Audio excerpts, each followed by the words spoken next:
sé cómo expresarme ante tu hermosura, rodeada de gloria y poder. Necesito decirte lo que siento ahora. Me acerco ante ti, al santo lugar. Precioso Jesús, mi Redentor, amado Señor, eres todo para mí. Te adoraré cada día de mi vida. No puedo vivir si no estás junto a mí.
Ok, bienvenidos a esta última parte para hablar acerca de los atributos de Dios. Dijimos que si queremos conocer, digamos, el carácter de una persona, tenemos que mirar el nombre, ¿cierto? El nombre de las personas siempre revelan el carácter o dicen mucho también de sus atributos. Entonces, vamos a mirar esa sección en este día. Allí usted tiene su material bajo el título Los atributos de Dios. Y hay dos tipos de atributos en los cuales yo me voy a centrar. Uno es en los atributos absolutos de Dios, o sea, en los atributos no morales, ¿cierto?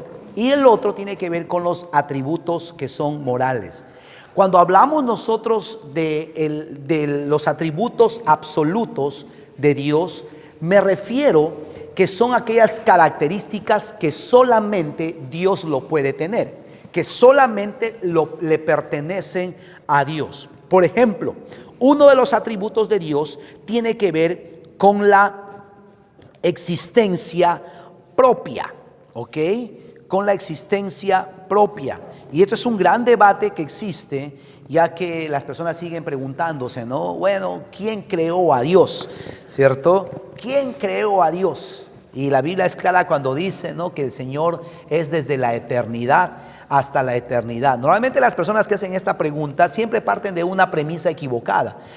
Parten de la premisa de que Dios es un ser creado y Dios no es un ser creado. Dios siempre existió, Él es desde la eternidad, como dije, hasta la eternidad. Porque como el Padre tiene vida en sí mismo, así también ha dado al Hijo el tener vida en sí mismo, dice Juan capítulo 5, versículo 26. Dios es la fuente absoluta de toda vida y ser. Y es la causa, como dicen los filósofos, sin causa. Él no es uno en una serie de emanaciones como muchos han equivocadamente han enseñado, ¿cierto? Él es el Dios eterno, Él es el Dios eterno, viviente, creador de todos los seres y de las cosas que han existido jamás. Por eso Pablo en el libro de Colosenses capítulo 1, 17 dice, y Él es antes de todas las cosas y todas las cosas en Él subsisten.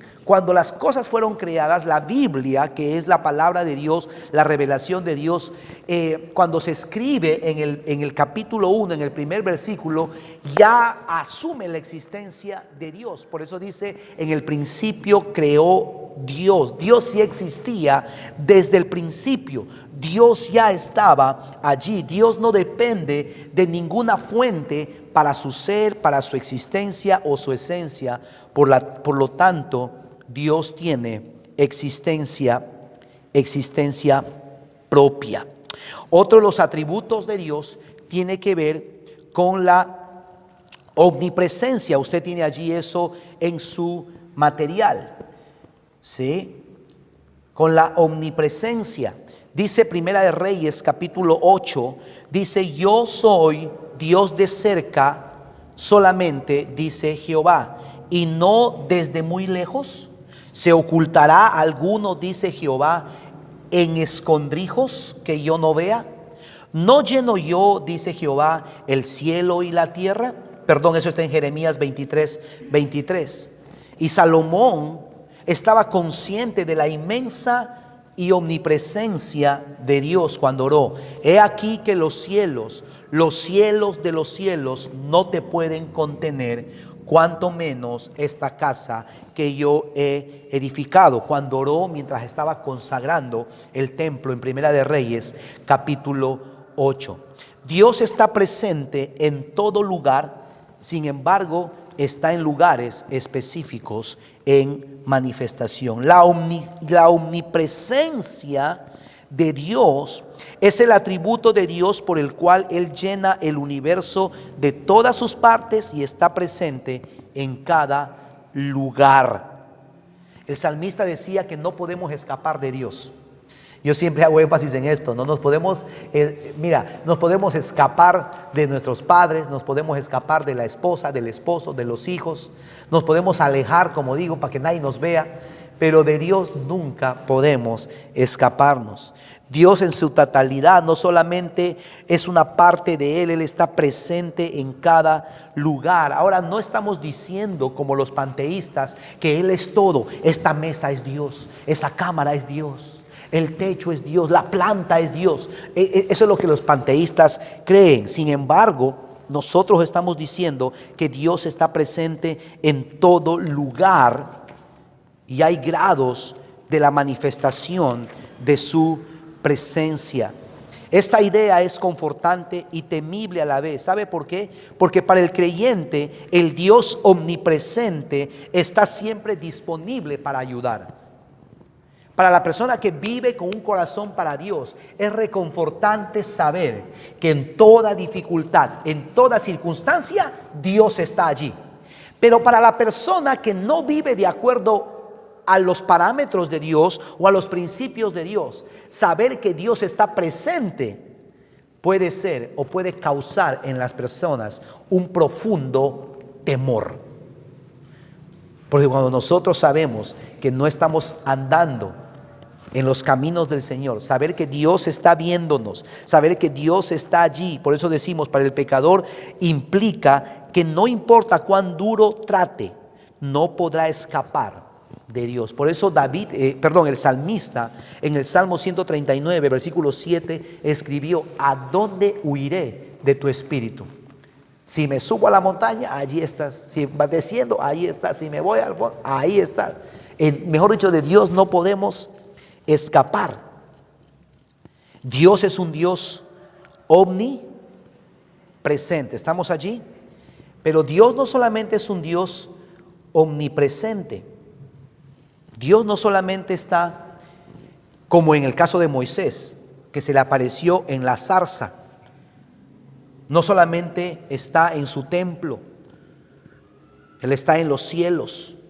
Y sin embargo dice: llena los cielos y la tierra. He aquí, yo estoy con vosotros todos los días, como lo prometió el Señor Jesús. Él está en todas partes. Él ha prometido estar donde dos o más están reunidos. Por eso es que nosotros, aunque no podemos reunirnos como iglesia en este tiempo, podemos estar en casa y el Señor está allí. Podemos invocar su nombre. El Señor está allí en ese lugar. Esto es una bendición. Dios es un Dios omnipresente. Les decía de que estos atributos solamente los posee Dios. ¿Usted puede estar en dos partes al mismo tiempo? Ya quisiera. No podemos. Ya quisiera estar cocinando, pero te va a tocar comer menú hoy día, imagínate. ¿Cierto? Y eso, delivery, dicen algunos. Mientras no traiga COVID, todo está bien. Pero, esos son atributos que le competen a Dios. El segundo atributo, o el tercero, perdón, es la omnipotencia. La omnipotencia. ¿Estamos allí? Dijimos la eternidad, dijimos la omnipresencia y la otra es la omnipotencia. Cuando hablamos de la omnipotencia, hablamos de que este atributo describe la habilidad de Dios para hacer todo lo que Él desea.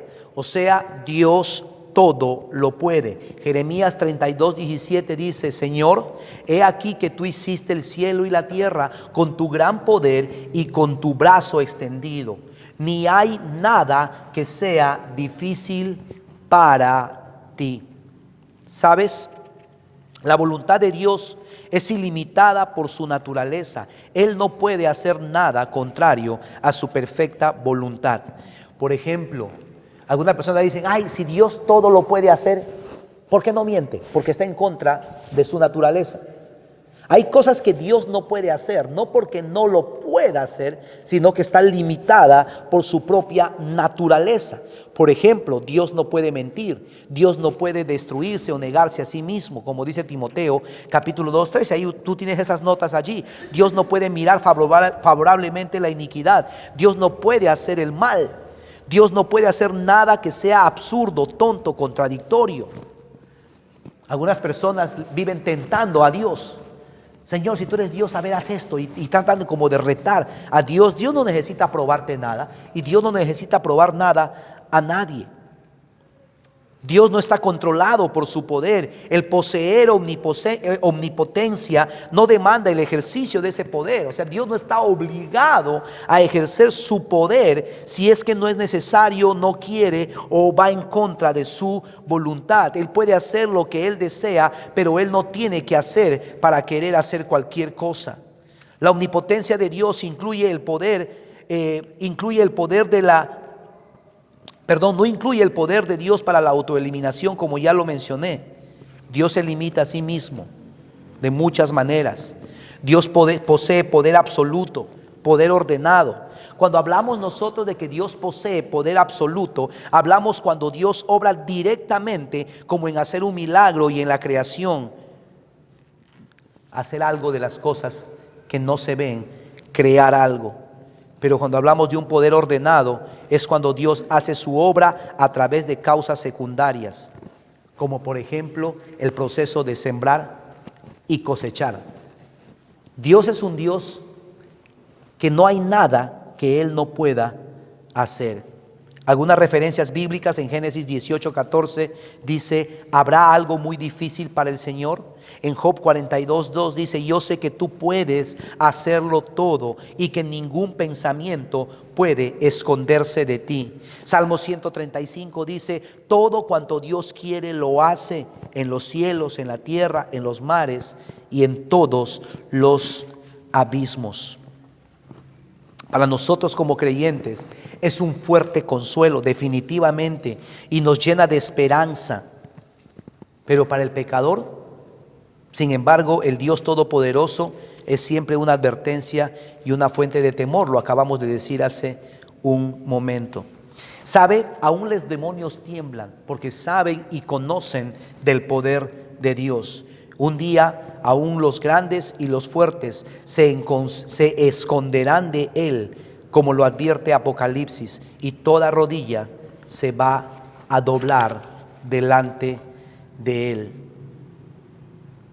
Dios es un Dios omnipotente. ¿Qué significa eso? Que Él es todopoderoso. Él es todopoderoso. Él resucitó a Jesucristo de entre los muertos, algo imposible humanamente hablando, pero el Señor lo hizo. El Señor lo hizo. Otra atributo de Dios es la inmutabilidad, o lo digo de otra forma: Dios es un Dios inmutable. ¿Sabe qué significa esa palabra inmutable? Que Él no cambia. Santiago 1:17 dice, Santiago 1:17 dice: toda buena dádiva, todo don perfecto desciende de lo alto, del Padre de las luces, en el cual no hay mudanza ni sombra de variación. Malaquías 3:6 dice: porque yo Jehová no cambio. Porque yo Jehová no cambio. Ser inmutable es el atributo de Dios por el cual Él es incambiable, es invariable. El cambio humano es para bien o para mal, pero Dios no puede cambiar ni para bien ni para mal, ya que Él es absolutamente perfecto. Algunos dicen que hay acerca de esos pasajes donde Dios se arrepintió, como Génesis 6:6, Éxodo 32 y otras referencias que tiene usted allí en su nota. ¿Qué hay eso de que Dios cambió, de que Dios se arrepintió o cambió de idea? Dios no cambia con referencia a su carácter, pero para permanecer verdadero en su carácter y propósito, los cuales no cambian, Dios muchas veces cambia en sus tratos con el hombre al cambiar las circunstancias. Por ejemplo, Nínive. Dios tenía dispuesto de que ese pueblo fuera destruido, pero se arrepintieron y Dios cambió. Pero no cambia en su naturaleza, sino en amor y en el favor que Dios muestra hacia los hombres. Si Dios no cambiara muchas veces en este sentido para con nosotros, ¿cuántas veces nosotros ya no hubiéramos sido destruidos? Y estaríamos ya fuera nosotros del juego. Por eso Hebreos capítulo 13 dice que Jesucristo es el mismo ayer, hoy y siempre. El Señor no cambia. Dice, en Él no hay sombra de variación, en Él no hay mudanza, Él no cambia. Nosotros los hombres somos cambiantes, pero Él jamás cambia. El hombre varía de día en día, su obediencia no es constante, ¿cierto? A veces queremos con Dios, a veces no, pero ¿sabe? El Señor no cambia, Él permanece fiel, fiel a sus promesas. Por lo cual, dice Pablo, estoy seguro de que ni la muerte, ni la vida, ni ángeles, ni principados, ni potestades, ni lo presente, ni lo porvenir, ni lo alto, ni lo profundo, ni ninguna otra cosa creada podrá separarnos a nosotros del amor de Dios que es en Cristo Jesús. El Señor no cambia. El Señor no cambia. ¿Estamos allí? Y un último atributo que no está en sus hojas, pero póngalo por favor. El atributo, o ya creo que lo dije, ¿no? La omnisciencia, ¿lo dije? Hablamos de la omnisciencia. Hablamos de la omnipotencia, Él todo lo puede. Hablamos de la omnipresencia, Él está en todas partes.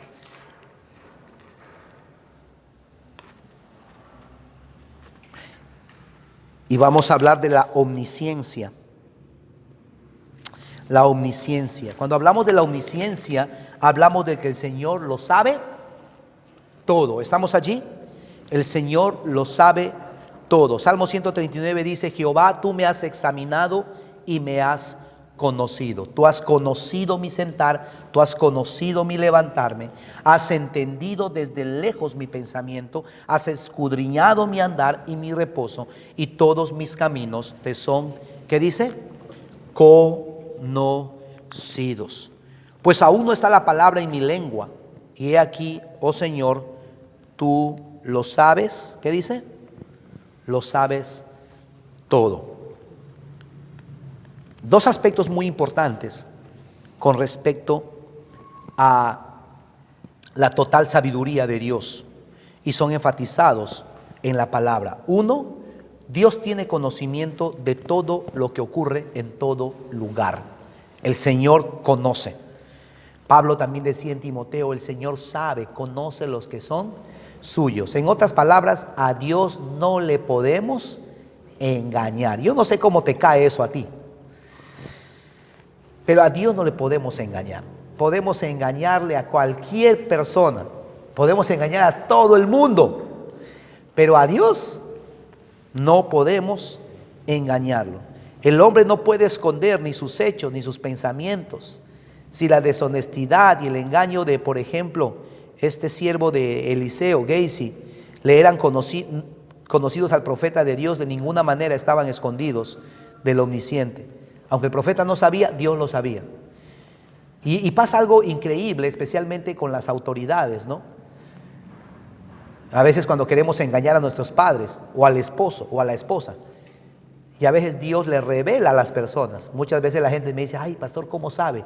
No, es que a veces el Señor nos sopla. El Señor nos dice, pregunta esto, pregúntale a ver cómo va. Y a veces uno empieza a disparar y la gente queda petrificada. Es brujo, dicen, no.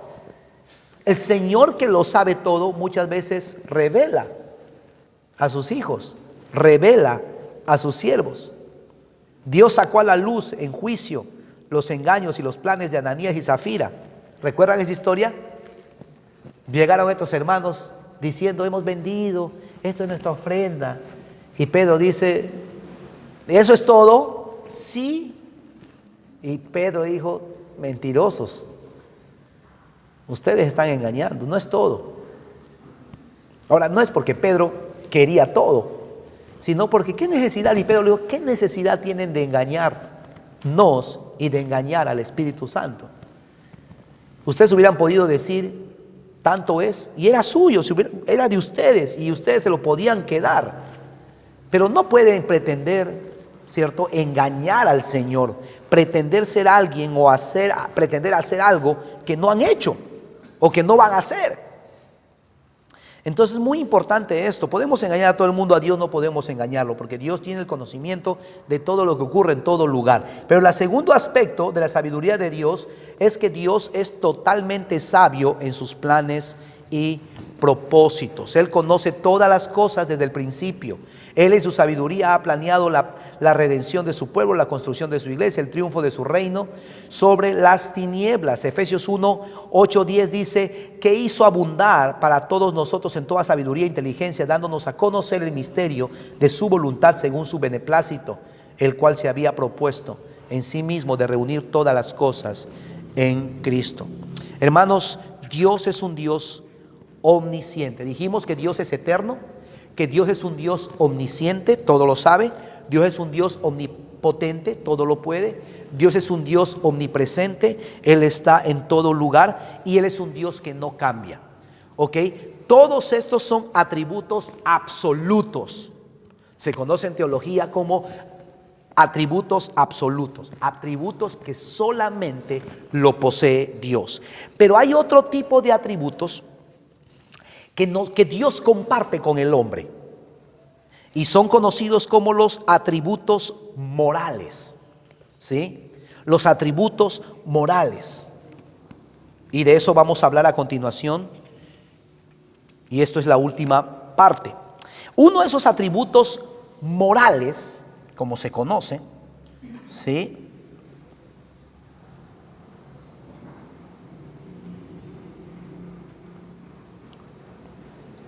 Uno de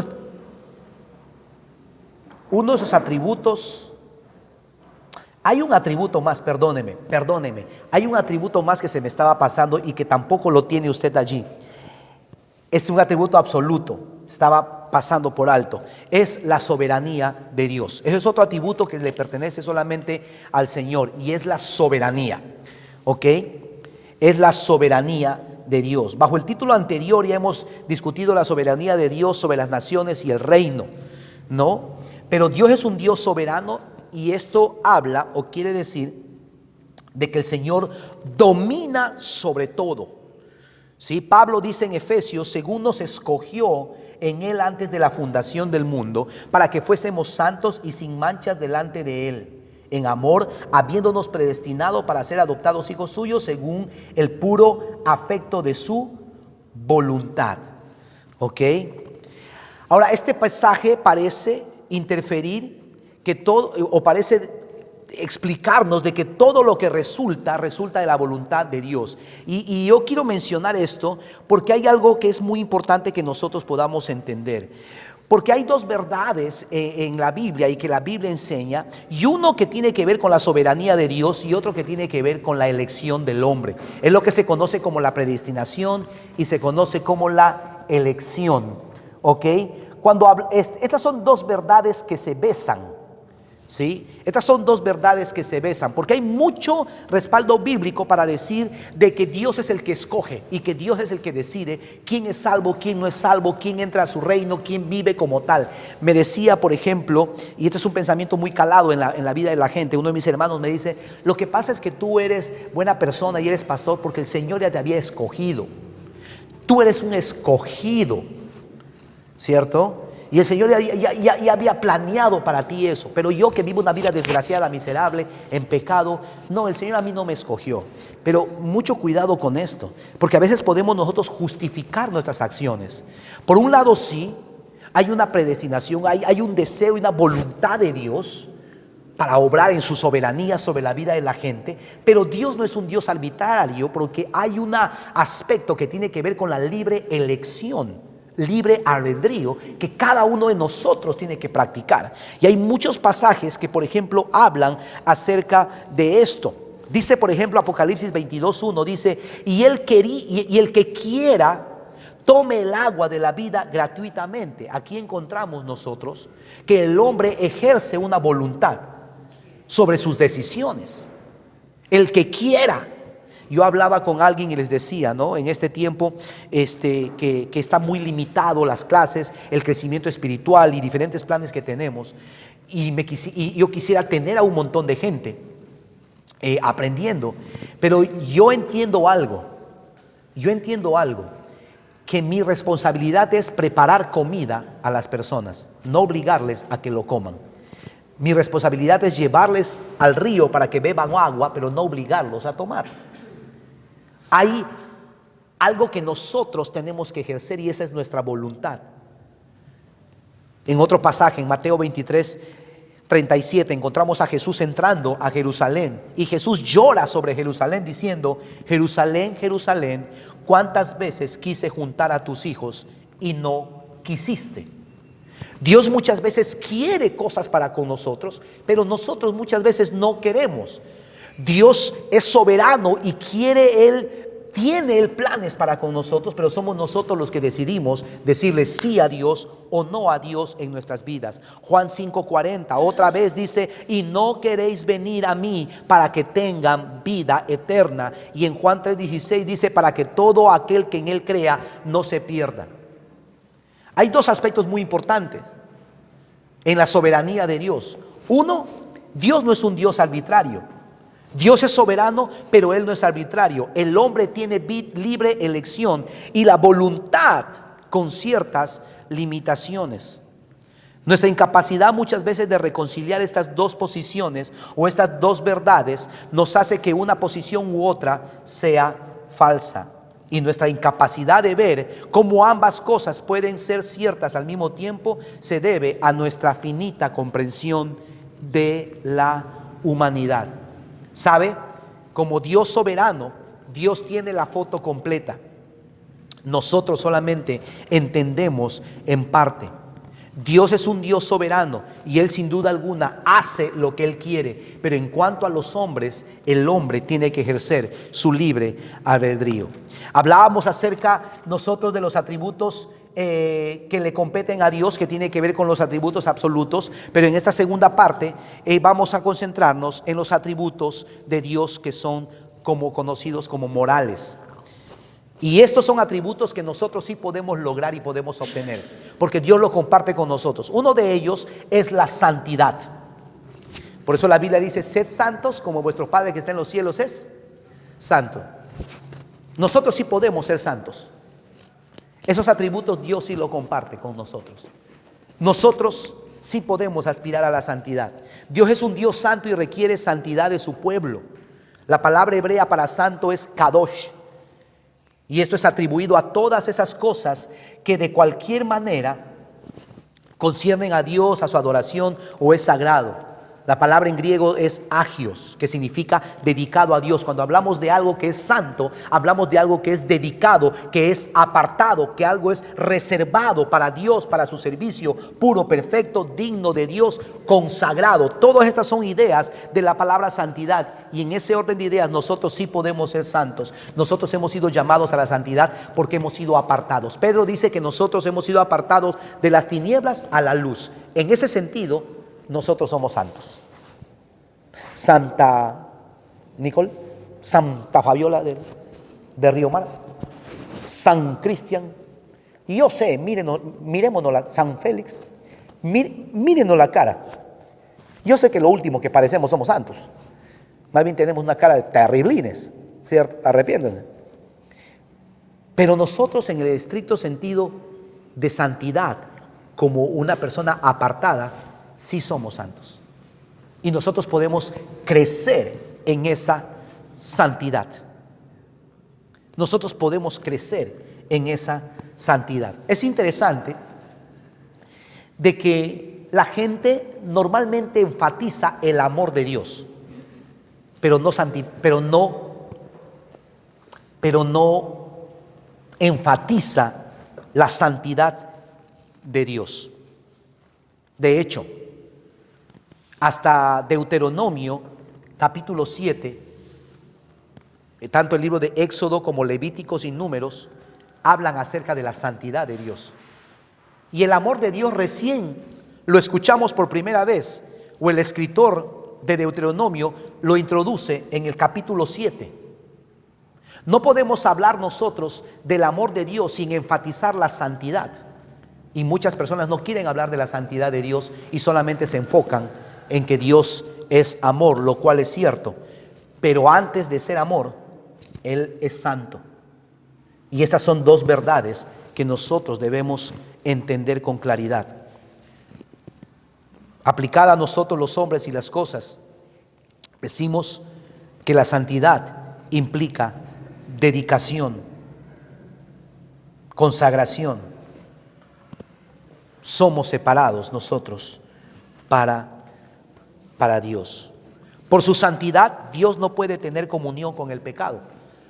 De ahí sale un poco la idea que dice que Dios ama al pecador, pero aborrece el pecado, porque Dios es un Dios santo. Él es un Dios santo. La santidad es revelada en las leyes morales, los cuales hablan de la conciencia y del hombre, y por Jesucristo, el único santo y justo. La santidad de Dios nos enseña que hay una separación entre Dios y el pecador. Y el hombre por su propia cuenta no puede adquirir el estar libre de pecado, lo cual es necesario, por eso acercarse a Dios, porque en Él nosotros podemos ser santos cada día. Otra característica o otro atributo de Dios es la bondad. El otro atributo moral tiene que ver con la bondad. Con la bondad. Él es en todas las formas como Dios debe ser. Él es bueno. Los salmos están llenos de estas manifestaciones. Salmo 145 habla acerca de esto, que Él es bueno, su misericordia es para siempre. Él trata tierna y generosamente a sus criaturas, aun cuando nosotros no lo merecemos. Dios es amor, ¿cuántos sabemos eso? En Juan 1:8, 1 Juan 4:8, dice que Dios es amor. Dios es bondad. Dios es un Dios bueno en todo tiempo. Él es misericordioso. Aquí está esta idea también. Él es misericordioso. Quizás todos los atributos morales de Dios están encerrados en su santidad, pero también en su amor. En su santidad es inalcanzable, pero en su amor Él alcanza a todos. En su santidad Él es trascendente, pero en su amor Él nos acerca, a Él nos hace suyos. Él es bueno, Él es misericordioso. Misericordia es la bondad de Dios mostrada hacia aquellos que están en miseria y angustia. Otro atributo de Dios es que Él es justo. Él es justo. Él es justo. Y esto es algo que nosotros también como seres humanos podemos alcanzar. En Él hay rectitud, en Él hay justicia. Dice Génesis 18:25, lejos de ti el hacer tal que hagas morir al justo con el impío. El juez de toda la tierra no ha de hacer lo que es justo. Una vez más, la palabra aquí de rectitud, de justicia, es sedek. Y esta es una rectitud que derrochó justicia de un juez, de un rey. Y Dios ha mostrado en castigar al maligno, o en venganza, o en liberación, y en recompensa al justo. Otra palabra es mishpat, ¿cierto? Otra palabra es dikaios. Todo esto tiene que ver con justicia, y eso lo tiene usted allí en su material para que lo estudie a profundidad. Dios es un Dios justo. Esto es uno de los atributos que Dios carga. Dios es un Dios justo. La rectitud de Dios es inmutable. Él es una roca. Él es una roca de justicia.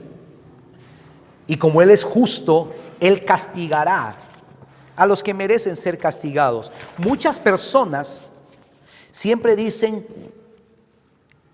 no puedo creer que Dios, y termino con esta idea, que dicen, no puedo creer que Dios vaya a castigar a aquellas personas solamente porque no fueron a la iglesia, o porque solamente no leyeron la Biblia, o porque no aceptaron a Cristo. Yo no puedo entender que Dios sea esa clase de Dios. Y lo que yo entiendo de la palabra de Dios es que nadie que esté en el infierno estará allí. Nadie que no merezca estar en el infierno estará allí. Dios es un Dios justo. Y Romanos en el capítulo 2 nos habla y nos enseña de que las personas serán juzgadas de acuerdo a la revelación que recibieron. A los que pecaron con ley serán juzgados por la ley, y a los que pecaron sin ley serán juzgados sin la ley. Pero sepa algo, Dios es un Dios justo, y nadie que es castigado sin merecerlo. Los juicios de Dios dice que son rectos, sus caminos son justos. Y estos son algunos de los atributos a través del cual nosotros podemos conocer a Dios: su santidad, su bondad y su justicia. Esos son atributos que Dios comparte con cada uno de nosotros. Nosotros podemos crecer y buscar la santidad, nosotros podemos crecer en misericordia y en bondad, y nosotros podemos sí crecer cada día en ser hombres y mujeres justos y justas delante de Él. Yo quiero orar para terminar esta lección. Hay mucho material para abarcar aquí.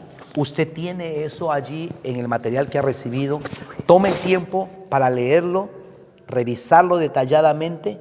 Tome el tiempo para revisar cada cita bíblica para poder afirmar ciertas verdades en su corazón. Yo quisiera orar y concluir este tiempo. Padre, en el nombre de Cristo Jesús te doy muchísimas gracias por tu bondad y por tu favor sobre nuestras vidas.